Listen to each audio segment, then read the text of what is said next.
Welcome back. This is still the BDTV Breakfast Show, and this is the newspaper review segment. My name is Elizabeth Musa, and I've got joining me virtually Mr. Damian Ajayi. He will be helping us to dissect the front pages of the dailies this morning. Good morning, Mr. Damian.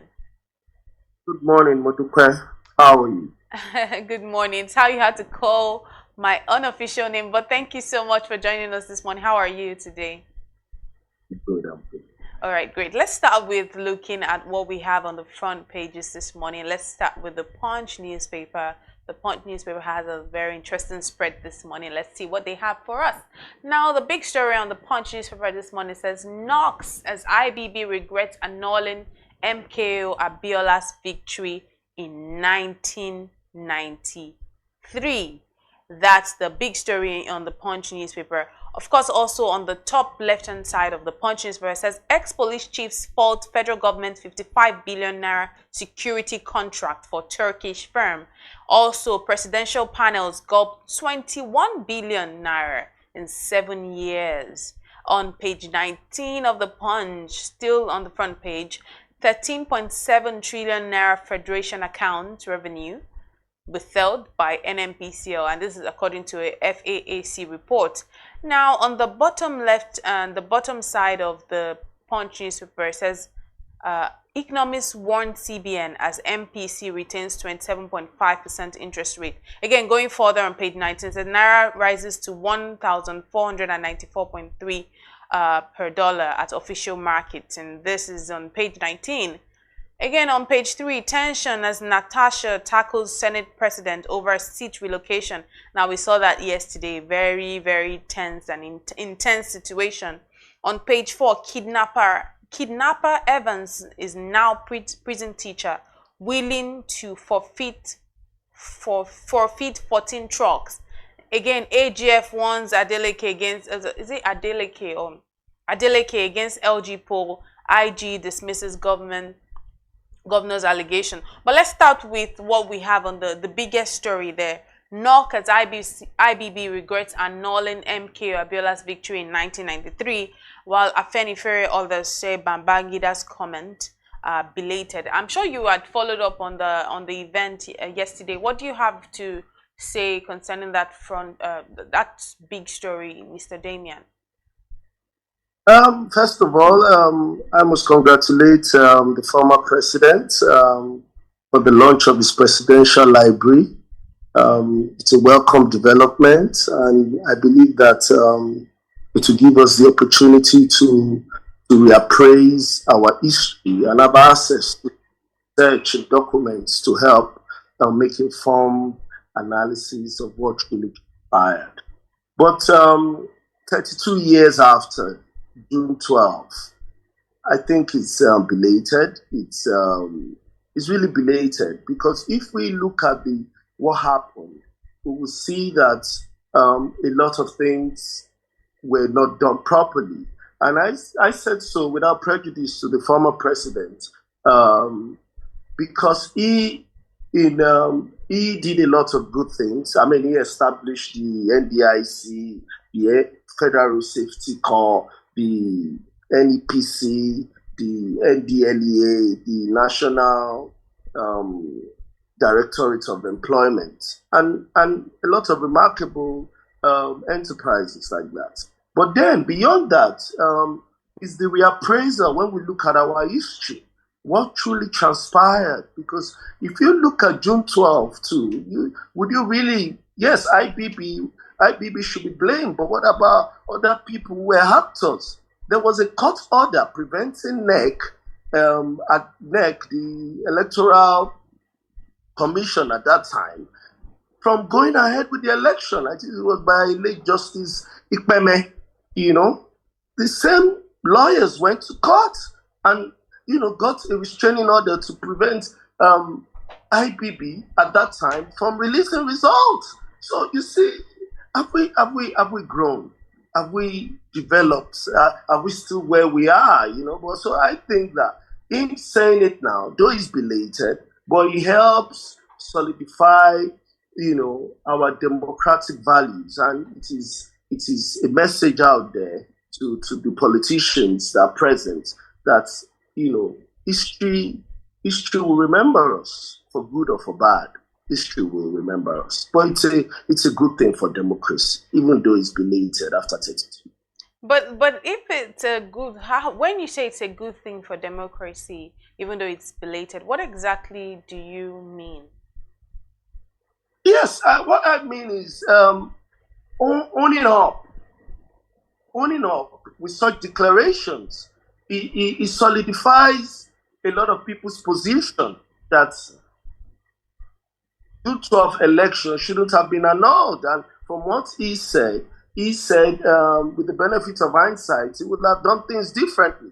So when I say that it strengthens our democracy, things like this, it means that present participants, our present politicians, can learn from it and learn better political behavior. Oh, Uh, right. yeah, in looking back at history, they can learn to do better. I hear you on that one. Let's see what we have again on the Punch newspaper. Still interesting stories. I'm sure you saw yesterday, Senator and one of the senators, Natasha. She had, there was tension as the Senate president, as she tackled the Senate president over seat relocation. We'd seen that video. I wasn't able to see the entire thing, but I know that it was again. They always have this with the Senate president. This is not the first time. It's going to be like the second time. The second one I'm seeing. What are your comments on that? Well, I think the rules of the House, the rules of the Senate guide things like that. I understand where Senator Natasha is coming from because it's where you are seated that you can actually make your comments or you can raise your objections or say anything. And our position was that she was not informed, that she just came and saw that name as it has been moved without a prior notice of it. I mean, it's understandable, but then also I think the manner in which they approach issues like that shows a lot about the character and the conduct of the people who have in the Senate. I don't think he should have received the brouhaha that he did. If they had, and thank God for the senators that waged in and they were able to resolve the situation. And hopefully we don't get to see situations like this again because, like I said, this is going to be the second time that I would be seeing Senator Natasha in such a in a very similar situation. But thank you. Let's also see what we have still on the front page of the Punch newspaper. Let's talk about the 13.7 trillion naira Federation account revenue withheld by NMPCL. I want to know if you have any thought or any comment on this one. Well, the policy has been that money should be remitted to the federal government. So if NMPCL is retaining it or withholding it, I would believe that it's not done ultra bias, and if it's done ultra bias, the Ministry of Finance and the CBN and the appropriate agencies step in and ensure that there's accountability, there's transparency, and there's due process of law followed in the financial or fiscal policy space. Okay. Presidential panels gulp 21 billion naira in 7 years. 21 billion naira in 7 years. Do you think that's a lot of money? Do you think that's just enough money? What are your thoughts on this one? I mean, it's a lot of money considering our economic situation. We're talking about raising revenue, we're talking about increasing taxes, and government is not talking about reducing expenditures and public spending. And if governments can look into it more appropriately, they will see that there's a lot of inner work to do in terms of cutting public spending. So that, I mean, government expenditure, so that we can balance it. If you want the people to manage and bear the brunt, you must also bear the brunt if we are waiting for light at the end of the tunnel. I mean, it must be inclusive.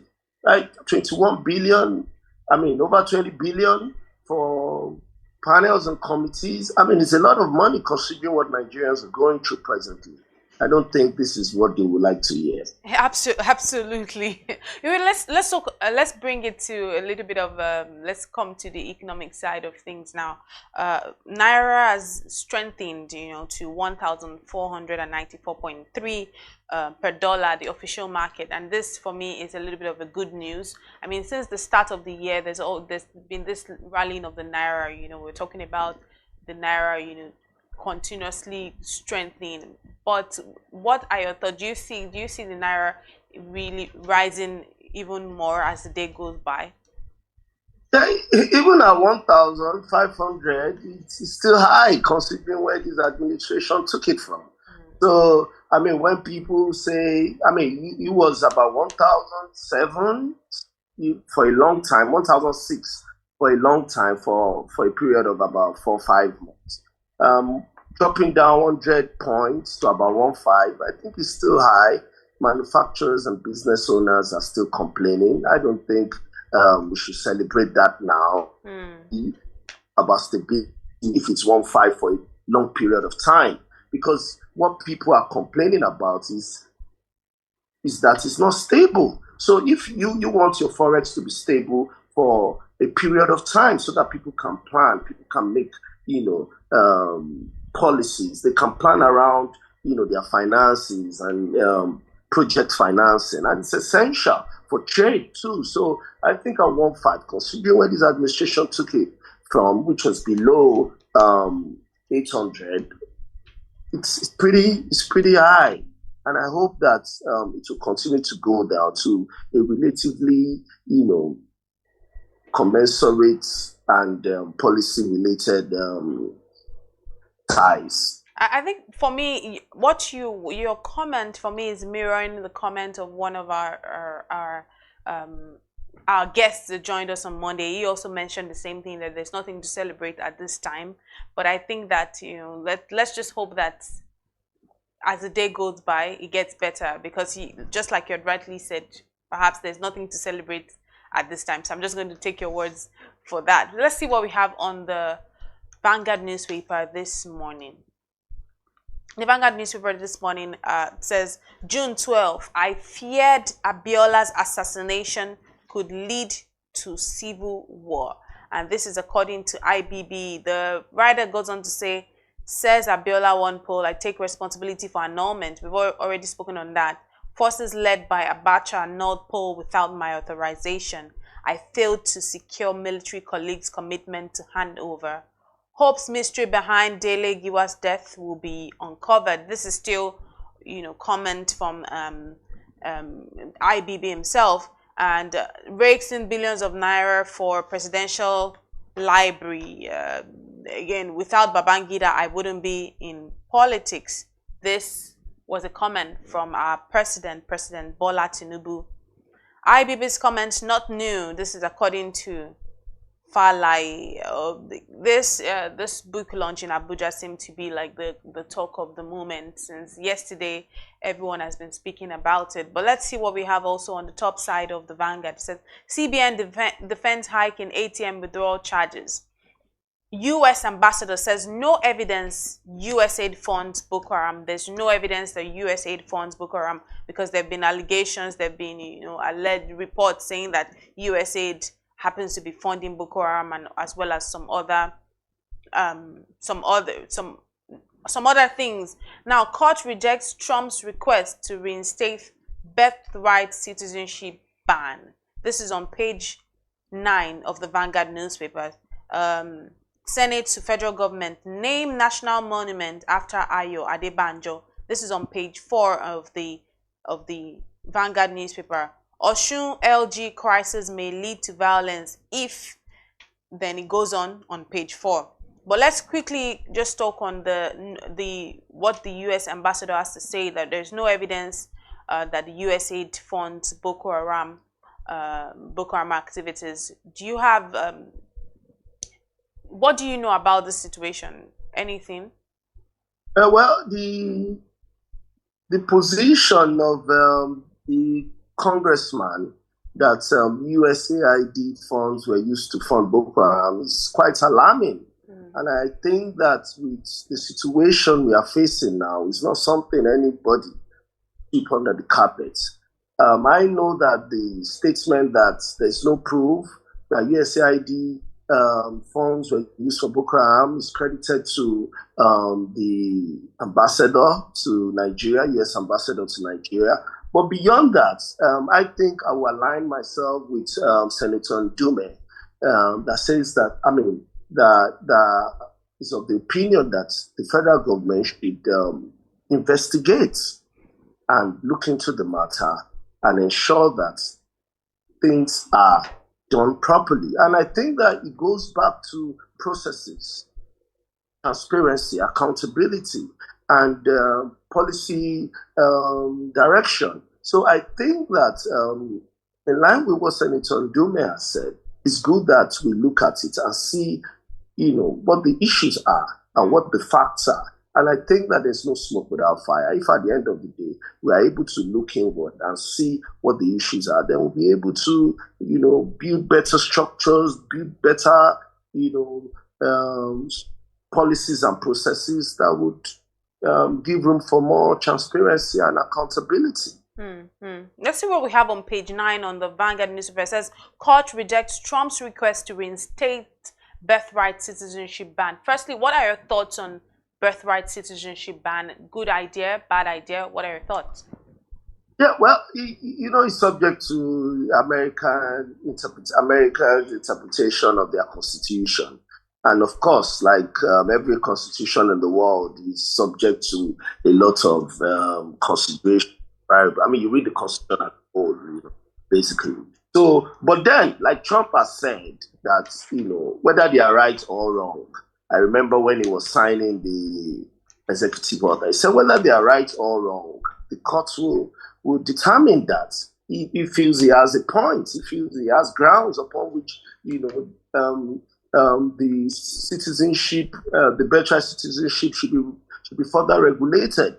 And I think, that is a system that works because now he has executive orders and the court is there to interpret whether either way or the other. So at the end of the day, nobody's taking laws into their hands. They are submitting to the jurisdiction of the court, and the court is the final arbiter. And we just hope that, the courts, or maybe all the way to the Supreme Court, they'll be able to look at the issues more constitutionally and see whether indeed Trump has grounds or not. So I think it's a good one for their democracy. Yeah, and with every rising day, every new day, there seems to be a new executive order every day. And in your opinion, do you think that the Department of Government Efficiency is doing the job that they've been assigned to do? Yeah, well, of course, again, it's still subject to their laws, and I know immigration is a federal matter in the U.S. But then I think beyond that is also the fact that policymakers may disagree. Policymakers may have different opinion about a certain subject, but it's adherence to the rule of law, adherence to processes that make a society great, especially a democratic society. So if there are executive orders and it's challenged and it's obeyed, and it's challenged and they go to court and court orders are obeyed, and I think that is what we should take away in Nigeria. That's what the lessons we should learn. And if we look at Nigeria, people go to court. They don't obey court. This Osun, sorry, I'm digressing. This Osun saga, local government saga, for instance, it shouldn't even have been if there was obedience to court orders. But then we since 2022, we have this mess now because people don't obey court orders. They just go ahead until it gets to the Supreme Court. Since 2022 till now, is at the Court of Appeal. So when people obey court orders, because the most important thing is that the Constitution, the law, regulates our actions, regulates everything we do, and we should submit to that. Without the law, it's an animal kingdom. And when we fail to obey court orders, or we fail to submit our grievances to the jurisdiction of the courts. We cause mayhem when we take laws into our hands and we disregard the very foundation of our democracy. It's appalling. So that is what I think we should learn from the American system. That they, even though they disagree, even though they disagree along party lines, along ideological lines, they still submit to the jurisdiction of their courts. And it's quite heartwarming to see a society develop in that way. And you brought me to the question, the next topic I was going to just raise very briefly. You've already started speaking to the Osun local government crisis, and then the PDP governors are saying that this could lead to more violence if there is no, if it's not curtailed very soon. What exactly could be done? And also, they've also said that they stand with Governor Adeleke on this one. But what could be done very quickly to guide against more violence occurring, or imminent violence, so to speak? I think the law is clear. I mean, they should not take the law into their hands. They should do things, in accordance with the law. The Osun case, if you permit me, was about a local government election in 2022, before the present governor Adeleke was sworn into power. Why would the former governor Yetola go ahead to conduct local government elections in the first place? One, there was a court order restraining him from conducting the election. Two, why would you conduct the election? Having lost an election, you went ahead to conduct a local government election. So you created that space for the debacle that we have today. And yes, I agree with the Attorney General, of the Federation, that look, the Court of Appeal decision saying that the matter shouldn't have gone to the Federal High Court and outside the jurisdiction of the Federal High Court. It's a declaratory relief. Good, I agree. But then again, nobody's looking at APP judgment versus APC, where the court nullified the election. But beyond that, is the fact that, okay, the courts too have to be blamed in this. Why would APP, why would the Federal High Court, in two cases, APP and APC, on the same matter, PDP and APC on the same matter, and even at the Court of Appeal, what has brought this issue is the declaratory reliefs without consequential orders. Yes, I know that in law you can make a declaratory order, but then if there's no consequential order, the declaratory order, in the words of late Supreme Court Justice Caribbean White, is dormant. It's a dormant order. So you have to activate it. So instead of APC local government chairman going over to the councils to take over the council, what they could have done is to make application to enforce that declaratory order. And that is the proper thing to do, because going to the local government council and wanting to take it by executive fiat will create anarchy, will create confrontation with violence. So what I believe they should do, that both parties should stay out of the local government this thing and submit their jurisdiction to the court. If the PDP wants to go to the Supreme Court, fine. If the APC, based on the Court of Appeal declaratory order, want to file want to file an enforcement of the order, so be it. And but people's lives should not be lost. No man's life is worth any political, brigandage that is being executed. Absolutely. Now, the Senate has said to the federal government that they should name the national monument after late Chief Adebanjo. Do you also share the same sentiment in this one? Yeah, I well, mean, if they can't, why not? He lived as a nationalist. I mean, that's very very essential. He stood for what stands for Nigeria. So he stood for what he stood for a pro Nigeria. He stood for a better Nigeria. He stood for one the unity of Nigeria, and that's nationalism. And I think that it is worthy to appreciate people like that, so that others can emulate them. And I think he lived his life, living in Nigeria and supporting the Nigerian ideals. right, right. Very, very spot on. But let's see what we have on the Business Day newspaper this morning. The Business Day newspaper this morning will still take us back to IBB. We're not going to dwell on it for too long. Inside IBB's controversial economic reforms. This is a deep report by Lolade Akumirole. Of course, this is the Business Day newspaper, so you need to grab a copy of the Business Day newspaper for more details. Now, from Makurdi to Marvel, Julius Honors' journey to Captain America. This is all about the story. Julius Honors' story is a quintessential American dream with a global twist. So it's talking about now Captain America is out. Today is Friday, that's why. So Captain America is out. People are watching it, and then it's just talking about this amazing.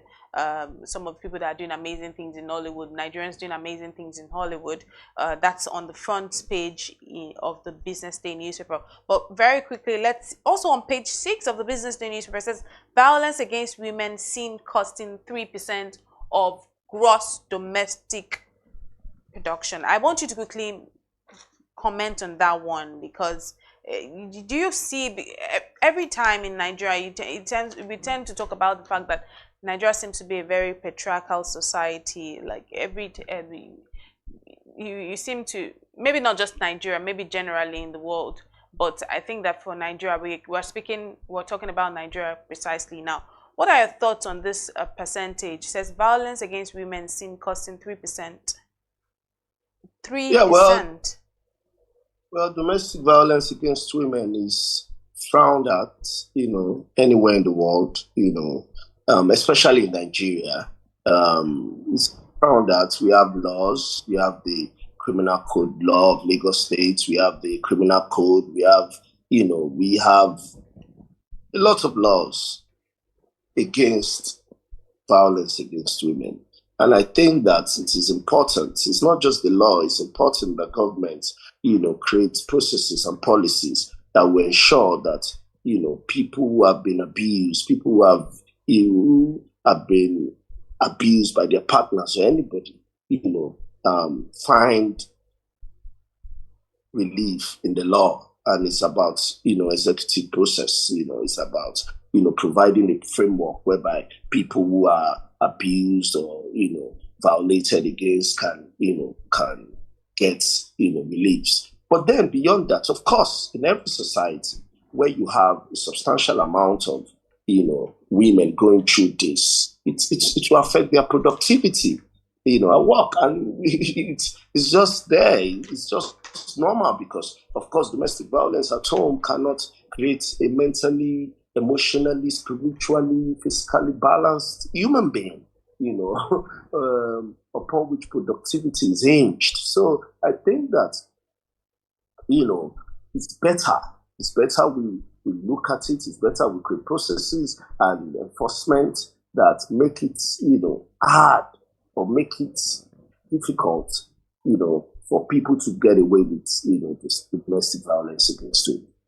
Mr. Damian, before I let you go, let me quickly ask you if you could perhaps just help us for our audience today. If you could tell us some of the laws that are, like Nigerian laws that are, because I know you are in the best position to tell us because you're a legal practitioner, if it's some of the laws that are in support of women, because I think sometimes we don't even know our rights. I'm a woman. How much do I know about some of the laws that are in the Constitution that support women? So if you could just enlighten us this morning.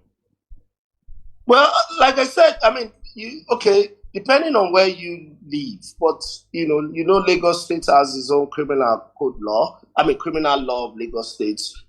Every state has their criminal law, and in their criminal law, violence against women or against any person is prohibited by law. Then also you have violence against persons act, in Abuja and other places where violence against domestic violence is frowned at. You also have um, other laws. You have the United Nations Convention against violence against women. You have the laws, the criminal law of every state, the Criminal Code Act, the Penal Code Act, the Violence Against Persons Act, the Sexual Violence. Even in Lagos, they went further to domesticate a sexual violence law against sexual violence. Like rape, like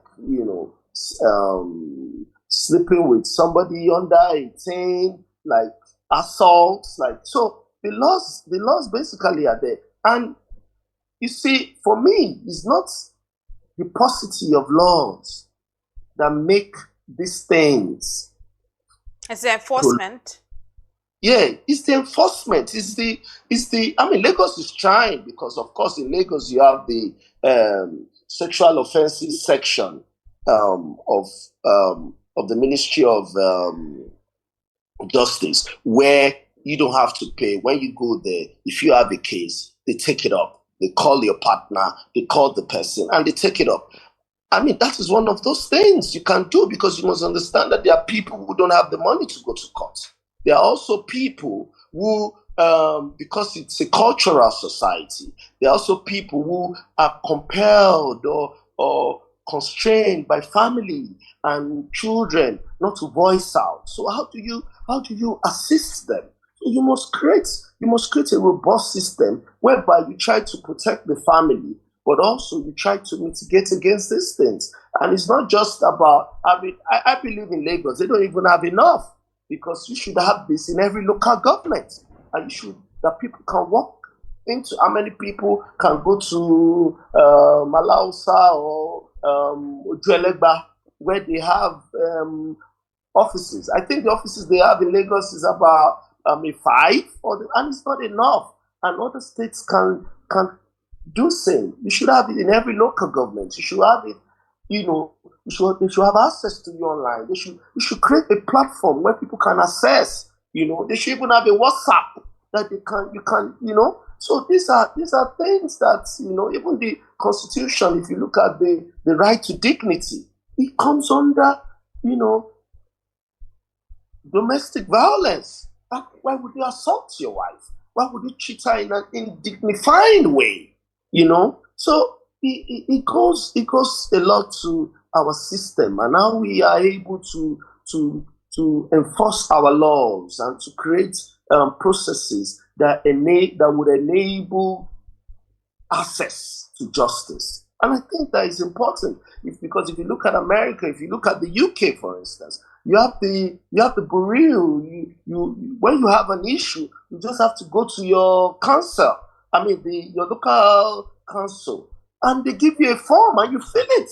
That's what you have to do, and they will take it up. Citizens Bureau.